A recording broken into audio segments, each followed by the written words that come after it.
جب ایک انسان آڑو کے جوس کا گلاس منہ کے قریب لاتا ہے تو یہ صرف ایک مشروب نہیں ہوتا بلکہ جسم کے اندر ایک منظم حیاتیاتی سفر کا آغاز ہوتا ہے۔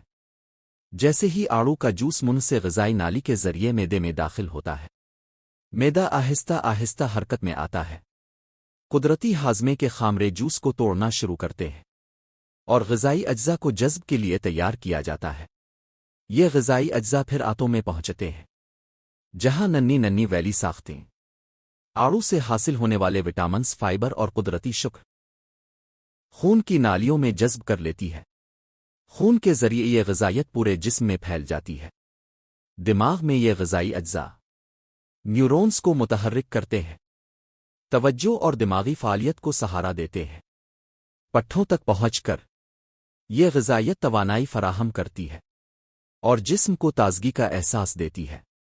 آنتوں کے اندر یہ فائبر ایک صحت مند مائکرو بائیوم کو فروغ دیتا ہے جو نظام ہاضمہ کو متوازن رکھتا ہے۔